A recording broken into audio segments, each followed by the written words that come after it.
Bismillahirrahmanirrahim. Assalamualaikum warahmatullahi wabarakatuh. Kumpulan kami terdiri daripada Nur Liana, Farah Nabila iaitu saya sendiri dan Nur Batrisya, dan kami akan membentangkan tentang sejarah pelaksanaan tulisan Jawi di Malaysia. Baiklah, perkara yang akan kami bentangkan adalah yang pertama pengenalan sistem Jawi, yang kedua ialah sistem ejaan Dian, yang ketiga ialah sistem ejaan Pakatan, yang keempat ialah sistem ejaan Zabbar, seterusnya ialah sistem ejaan Jawi yang disempurnakan, dan yang terakhir ialah kepentingan mempelajari sistem Jawi.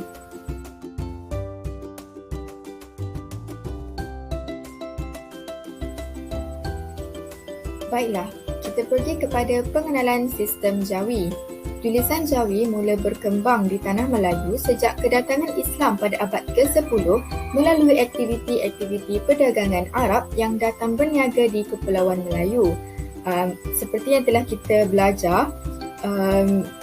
belajar subjek sejarah di tingkatan 4, kita belajar tentang teori-teori kedatangan Islam ni ke Tanah Melayu kan. Antaranya teori dari negara China, negara India dan juga Arab. Jadi antara faktor berkembangnya penyebaran Islam ni daripada aktiviti perdagangan. Jadi bila Islam ni datang ke Tanah Melayu, maka tulisan Jawi pun diperkenalkan. Okey. Perkembangan tulisan Jawi di Nusantara adalah seiring dengan penyebaran agama Islam yang menjadi pegangan kepada orang-orang Melayu. Kesan penyebaran dakwah Islamiah ialah penggunaan huruf-huruf Arab sebagai medium untuk berkomunikasi di Tanah Melayu. Pada abad ke-11 dan ke-14, tulisan Jawi digunakan dengan sangat meluas di seluruh Tanah Melayu dan juga di Nusantara.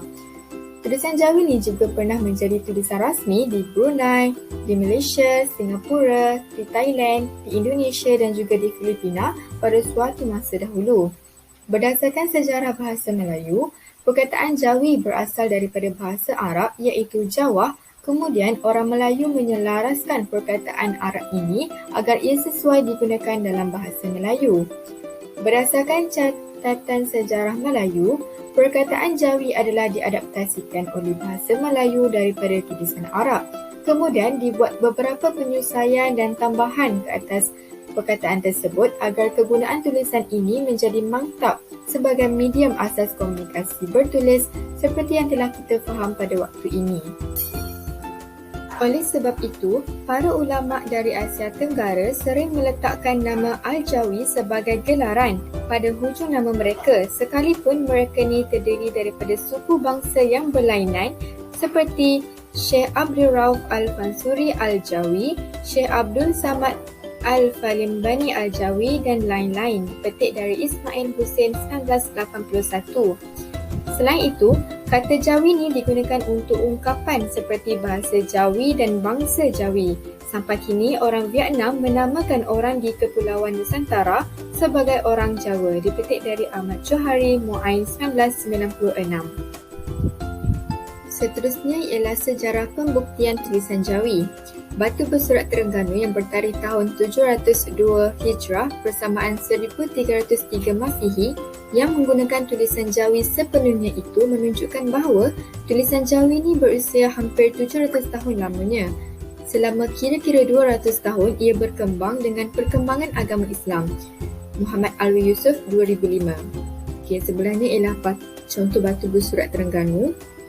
Tulisan Jawi merupakan antara tulisan terawal yang ditemui pada abad ke-17. Tulisan Jawi ini berkembang sejak zaman kerajaan Islam Pasai, kemudian ia disebarkan ke kerajaan Melaka, Johor dan juga Aceh. Kewujudan tulisan di Malaysia dibuktikan dengan terjumpanya batu bersurat Terengganu. Tulisan Romi pula ditemui paling awal adalah pada akhir kurun ke-19. Jadi ini menunjukkan bahawa tulisan Jawi yang telah sampai ke negara ini lebih awal berbanding dengan tulisan Romi.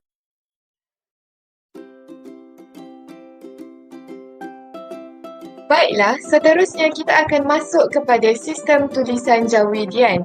Sistem ejaan Jawi Dian ini dikemukakan pada tahun 1973 di dalam majalah Dian.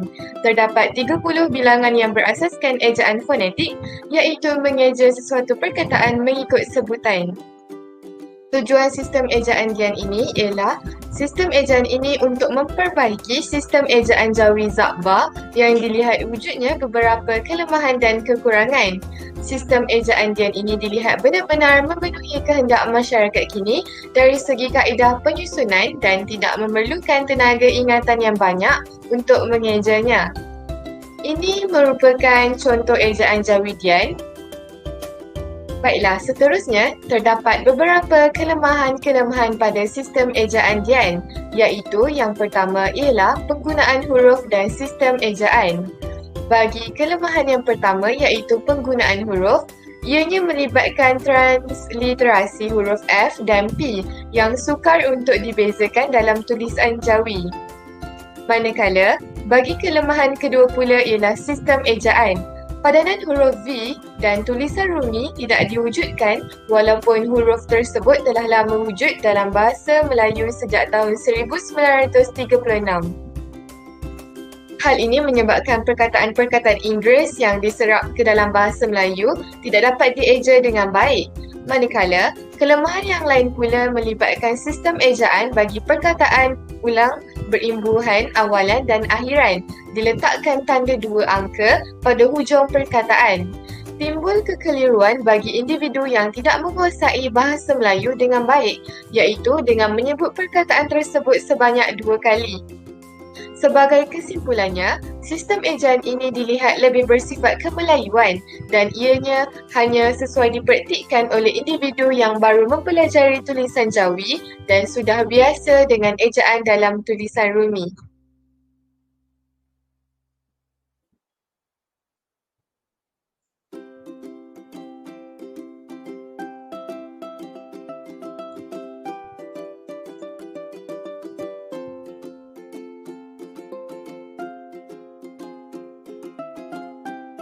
Seterusnya kita akan pergi kepada sistem ejaan Jawi Pakatan. Seperti yang kita semua sedia maklum, kedudukan negeri Johor Darul Takzim yang terletak di selatan tanah air dan kaya dengan tradisi kebudayaan Melayu telah melahirkan beberapa orang tokoh dalam bidang bahasa dan persuratan Islam. Antara yang dikenali ramai ialah Raja Ali Haji Muhammad Ibrahim Munshi dan Datuk Haji Muhammad Said. Rakan-rakan kenal tak siapa mereka ni? Baiklah, perkembangan tulisan Jawi di negeri ini adalah didorong oleh semangat dan sebagai kesinambungan dari Kerajaan Johor Riau yang banyak meninggalkan karya-karya bertulisan Jawi di samping terkenal sebagai sebuah negeri yang sentiasa berusaha memartabatkan dan melestarikan tulisan Jawi. Jadi, faktor geografi yang berhampiran dengan Singapura juga telah memberi peluang kepada rakyat Johor untuk menerbitkan hasil penulisan bertulisan Jawi. Hal ini kerana Singapura pada era 1890-an terkenal sebagai pusat penerbitan utama di Asia Tenggara. Banyak buku yang terhasil adalah berkisar mengenai persoalan tata bahasa Jawi bermula dengan Bustan Al-Katibin dan Kitab Pengetahuan Bahasa oleh Raja Ali Haji serta Kitab Pimpinan Johor oleh Ibrahim Munshi. Untuk makluman rakan-rakan, Pakatan Belajar Mengajar Pengetahuan Bahasa ini ditubuhkan pada tahun 1888 yang diasaskan oleh Datuk Seri Amar Diraja Abdul Rahman Andak dan Datuk Muhammad Ibrahim Munshi. Pada 14 April 1935, di YMM Sultan Johor Sultan Ibrahim Ibni Sultan Abu Bakar telah mengurniakan gelaran Diraja dan menukar nama persatuan ini kepada Pakatan Bahasa Melayu Persuratan Buku Diraja Johor. Baiklah, kita teruskan pula kepada matlamat-matlamat yang digariskan oleh Pakatan iaitu memelihara, memperlengkapkan dan mempermodenkan bahasa Melayu dan memelihara tulisan Jawi. Yang kedua, menyeragamkan ejaan dan perkataan. Yang ketiga, mencipta tulisan baru. Yang keempat, mengembangkan pengetahuan melalui ceramah-ceramah dan penyelidikan. Yang kelima, mengeluarkan peredar atau jurnal 6 bulan sekali. Yang keenam, mengadakan perpustakaan. Jadi, bertepatan dengan objektif yang telah digariskan di atas, pada tahun 1937, maka satu panduan khusus sistem ejaan Jawi mula disusun secara persendirian oleh Meja Datuk Haji Muhammad Said Sulaiman. Bagi menguji aspek ketepatan panduan ejaan ini, Zakbar telah dipanggil sebagai pakar rujuk yang mana akhirnya terdapat 5 jenis ejaan yang dibahagikan dalam ejaan Melayu, iaitu ejaan lama, iaitu ejaan pengaruh Arab tahap kedua seperti maka dan sudah. Ejaan tua, iaitu ejaan yang mempunyai huruf saksi sekerat yang tidak ada huruf saksi sekerat. Ejaan ini merujuk kepada ejaan pengaruh Melayu tahap pertama seperti ini dan itu. Ejaan baru, iaitu ejaan mempunyai huruf saksi yang lengkap. Dengan kata lain, ejaan ini adalah ejaan pengaruh Melayu tahap kedua seperti bilik dan guru. Ejaan Arab, iaitu ejaan bagi kata Arab yang dieja mengikut ejaan asal seperti dam, wajib dan rukun. Ejaan kemelayuan, iaitu ejaan bagi kata Arab yang telah dimelayukan sama ada sebutan mahupun ejaan seperti peduli dan rela. Dalam panduan ejaan ini diberi keterangan mengenai penggunaan huruf vokal alif, waw dan ya. Melihat kepada penggunaan huruf vokal alif, ia digunakan sebagai imbuhan akhiran bagi sesuatu perkataan kata dasar sama ada dipindahkan kedudukan alif atau dimasukkan alif apabila wujud imbuhan akhiran. Manakala huruf vokal ya digunakan sebagai huruf saksi biasa dan sesetengah darinya wujud perbezaan dari aspek sebutan perkataan tersebut. Huruf vokal waw juga mempunyai fungsi yang hampir sama dengan huruf vokal ya, iaitu wujudnya kekeliruan pada sebutan sesuatu perkataan. Jadi, bagaimana untuk mengatasi masalah tersebut? Pakatan menyarankan semua perkataan yang berbeza ejaannya perlu diselaraskan berdasarkan contoh dengan menggunakan huruf vokal sepenuhnya dan ejaan sesuatu perkataan yang selaras dan baku. Secara kesimpulannya, seperti mana yang telah dibincangkan di atas, sistem ejaan Jawi Pakatan agak ringkas dan mempunyai peraturan-peraturannya yang tersendiri. Walau bagaimanapun, ejaan Jawi Pakatan ini telah memberi sumbangan yang besar terhadap perkembangan bahasa Melayu, khususnya di negeri Johor. Sistem ejaan Jawi ini digunakan secara meluas dalam urusan pentadbiran kerajaan negeri Johor dan penerbitan buku-buku sekolah Melayu dan sekolah agama kerajaan yang menjadi bahan bacaan para pelajar. Langkah perancangan dan penyeragaman ejaan Jawi yang dipelopori oleh Meja Datuk Haji Muhammad Said Sulaiman ini telah dilihat sebagai satu usaha yang baik dan sistematik dalam penyelarasan ejaan Jawi. Baiklah, seterusnya saya akan menyambung pembentangan mengenai sistem ejaan Zakbar. Sebelum kita pergi dengan lebih jauh mengenai sistem ejaan Zakbar, eloklah kiranya terlebih dahulu jika kita mengetahui siapakah yang mengasaskan sistem ejaan Jawi ini. Baiklah, nama diberi Zainal Abidin bin Ahmad atau dikenali sebagai Pendeta Zakbar. Zakbar merupakan seorang sastrawan dan pemikir Melayu yang berasal daripada Minangkabau yang giat menulis sekitar tahun 1940-an. Beliau merupakan salah seorang anak kampung yang berjaya meletakkan dirinya sebagai seorang tokoh yang terkemuka dalam sejarah Malaysia. Antara karya peninggalannya ialah Pelita Bahasa Melayu Penggal 1 pada tahun 1940 dan Daftar Ejaan Melayu Jawi Rumi pada tahun 1949. Baiklah, ini merupakan gambar pengasas yang mengasaskan sistem ejaan Jawi Zakbar, iaitu Zainal Abidin bin Ahmad yang dikenali sebagai Pendeta Zakbar. Baiklah, seterusnya kita pergi ke sistem ejaan Zakbar. Pada peringkat pertama, huruf-huruf Jawi diperkenalkan terlebih dahulu, iaitu huruf-huruf yang dipinjam daripada bahasa Arab dan huruf-huruf yang dicipta kemudian. Kemudiannya, Zakbar juga telah memperkenalkan huruf-huruf alif, waw, ya sebagai huruf saksi, iaitu huruf vokal dan huruf konsonan. Bunyi saksi diperkenalkan dan diterangkan dalam bahasa Melayu. Pada peringkat ini, bunyi saksi diperkenalkan dan diterangkan dalam bahasa Melayu. Peringkat seterusnya, Zakbar telah memperkenalkan dan menerangkan kaedah ejaan menggunakan baris dan juga huruf saksi yang terdapat dalam tulisan Melayu huruf Jawi. Seterusnya, kita pergi pula kepada sistem atau kaedah mengeja Jawi menurut Zabba. Ejaan pada perkataan asal terbahagi kepada dua jenis, iaitu ejaan dua bunyi sejenis. Yang pertama, atas tambah atas. Yang kedua, bawah tambah bawah. Dan yang ketiga, ejaan hadapan tambah hadapan.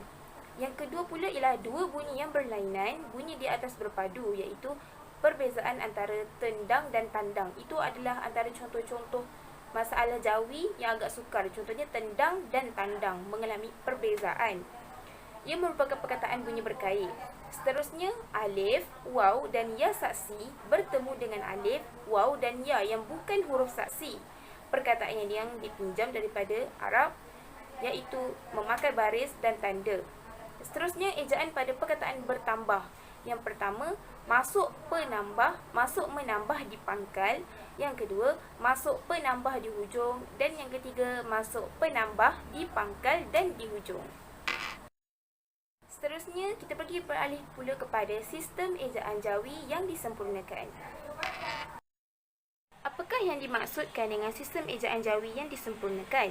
Sistem ejaan Jawi yang disempurnakan merupakan penambahbaikan daripada sistem ejaan Jawi Zabba. Sistem ejaan Zabba dan sistem ejaan Jawi yang disempurnakan ini digunakan di sekolah di bawah kelolaan Majlis Agama Islam Negeri. Sistem ejaan yang lebih baku yang mengurangkan penggunaan abjad alif, waw dan ya. Sistem ejaan yang disempurnakan ini merupakan sistem ejaan yang lebih baku yang mengurangkan lagi penggunaan abjad alif, waw dan ya. Baiklah, di sini kita dapat lihat terdapat beberapa perbezaan ejaan Jawi Zabba dan ejaan Jawi yang disempurnakan. Perbezaan yang pertama adalah dari segi penggunaan konsonan waw dan konsonan va, iaitu penambahan konsonan va diperlukan untuk kata serapan dari bahasa Inggeris untuk diserapkan ke dalam bahasa Melayu. Baiklah, ini merupakan contoh-contoh dari segi perbezaan penggunaan waw dan va. Yang pertama, contoh ejaan bagi van, kita menggunakan va. Seterusnya university. Dan seterusnya contoh yang lain ialah universal. Ketiga-tiga perkataan ini menggunakan perkataan va bagi mengeja menurut sistem ejaan Jawi yang disempurnakan. Contoh yang kedua ialah contoh penggunaan waw. Bagi mengeja wakil, kita menggunakan waw, waw alif, kaf ya lam, wakil, waqaf dan wang. Perbezaan yang kedua pula ialah dari segi penggunaan konsonan fa dan konsonan pa. Kedua-dua konsonan tersebut digunakan secara berasingan. Sebagai panduan konsonan fa ialah padanan bagi konsonan f dalam ejaan Rumi, manakala bagi konsonan pa ialah padanan bagi konsonan p dalam ejaan Rumi. Ini merupakan contoh-contoh penggunaan fa dan pa. Bagi perkataan faham, kita menggunakan fa, ha, mim, faham, fasih dan fasakh. Manakala bagi huruf pa, contohnya adalah pasu, pula, pucat. Jadi, terdapat perbezaan antara fa dan pa dalam sistem ejaan Jawi yang disempurnakan. Perbezaan seterusnya yang dapat kita lihat ialah melalui dari segi pengurangan abjad dalam ejaan Jawi Zabba, iaitu dengan menghilangkan vokal waw dalam ejaan. Contohnya, ejaan bohong dan hujung. Bohong kita eja dengan ba waw ha waw nga, bukannya ba waw ha nga. Sebutannya tetap sama tetapi ejaan agak berbeza di situ. Contoh yang kedua ialah hujung ha waw jim waw nga, bukannya ha waw jim nga. Sebab itulah dinamakan sistem ejaan Jawi yang disempurnakan, iaitu sistem ejaan ini merupakan sistem ejaan yang ditambah baik daripada sistem ejaan Zabba. Baiklah, sistem ejaan Jawi Zabba berlaku perubahan apabila penambahan atau pertukaran vokal alif berlaku apabila suatu kata dasar diberi akhiran an. Contohnya, jabatan. Sistem ejaan Jawi yang disempurnakan, jabatan. Sebutannya sama, tapi kalian dapat tengok berbeza ejaan jabatan yang pertama dan jabatan yang kedua. Jim, ba alif tanun. Pada ejaan yang kedua, ejaan jabatan yang kedua, jin alif ja ba tanun, jabatan. Kesimpulannya, sistem ejaan Jawi yang disempurnakan bukan sistem ejaan yang baru, tetapi ia merupakan penambahbaikan daripada sistem ejaan Jawi Zaba yang telah sedia ada. Dengan adanya sistem ejaan Jawi yang disempurnakan, pengajaran Jawi akan lebih mudah dan dapat dikembangkan.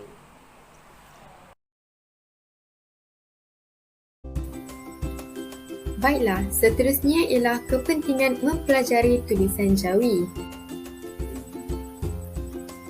Kepentingan yang pertama ialah tulisan Jawi sebagai medium asas pengajaran pendidikan Islam. Kebanyakan huruf-huruf yang diubah adalah mengikut kesesuaian lidah orang Melayu bagi memudahkan proses pengajaran dan pembelajaran. Antara huruf-huruf yang diubah suai seperti huruf Ga dan Ca. Untuk itu, tulisan Jawi telah dijadikan sebagai medium asas untuk pengajaran dan pembelajaran pendidikan Islam di sekolah-sekolah di Malaysia pada hari ini, terutamanya dalam pembelajaran Al-Quran. Matlamat pelajaran Jawi adalah untuk melengkapkan pelajar dengan kemahiran menulis dan membaca Jawi bagi membolehkan pelajar memahami pelbagai bidang ilmu dalam pendidikan Islam. Kepentingan mempelajari tulisan Jawi yang kedua ialah menjadi lambang kesenian dan identiti umat Islam. Tulisan Jawi mempunyai sistem ejaan dan tulisan yang paling mudah, ringkas dan juga tepat. Tulisan Jawi turut mempunyai nilai estetika yang tinggi, menarik, unik dan juga klasik. Tulisan Jawi ini dapat dilentur dan digayakan mengikut kemahiran, kecekapan dan ketelitian seseorang. Contohnya seperti tulisan khat.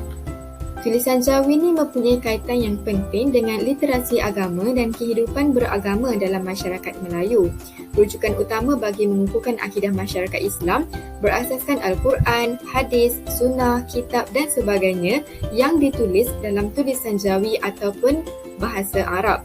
Banyak golongan muda Melayu tidak dapat membaca dan memahami kandungan Al-Quran dengan baik dan tidak dapat menggarap pengetahuan agama Islam dengan baik kerana kebanyakan mereka adalah buta Jawi. Kepentingan yang ketiga ialah sebagai nadi bagi masyarakat yang sinonim dengan agama Islam. Kepupusan tulisan Jawi sebagai pengantar intelektual dan tradisi keilmuan masyarakat Melayu mempunyai kesan yang amat besar dalam proses pembinaan jati diri bangsa Melayu dan pengukuhan sosio-budaya bangsa itu di negara ini. Tulisan Jawi merupakan khazanah intelektual, jati diri budaya, wacana pemikiran dan kesusasteraan serta estetika bahasa yang penting kepada pembinaan kekuatan kepada bangsa Melayu. Tulisan itu turut menjadi medium yang menjalin keintiman hubungan dan silaturahim ummah dan sebagai genre bahasa yang mempunyai kaitan yang amat unggul dan penting kepada jati diri dan unsur Islam yang mendasari kekuatan dan kekukuhan jati diri Melayu. Tulisan Jawi bukan sahaja mempunyai kekuatan dari segi jati diri kebangsaan, malah kekuatan simbolisme terhadap perkembangan budaya dan bahasa Melayu.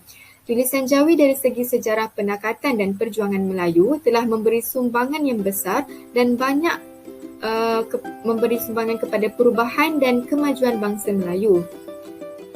Pendidikan Melayu berkembang dan dapat disampaikan kepada orang Melayu, khususnya generasi tua dahulu melalui tulisan Jawi. Seterusnya, kepentingan mempelajari tulisan Jawi yang terakhir ialah dapat menguasai cabang-cabang ilmu dalam bidang pendidikan Islam. Banyak khazanah intelektual masyarakat lama yang disimpan, didokumentasikan dan ditulis dalam tulisan Jawi. Malah terdapat pemindahan budaya dan pengetahuan dari negara Islam, terutamanya dari negara Arab seperti kesusasteraan, ilmu sains, ilmu astronomi, ilmu agama dan ilmu matematik yang telah diterjemahkan ke dalam tulisan Jawi yang mempelopori kemajuan dan inovasi budaya masyarakat Asia dan juga Asia Tenggara. Banyak juga kitab-kitab lama yang ditulis dalam bahasa Melayu dengan menggunakan tulisan Jawi, tetapi kebanyakannya ditulis dengan menggunakan sistem ejaan Jawi lama. Baiklah, sebagai kesimpulan, tulisan Jawi ni perlu diterapkan pada masa kini.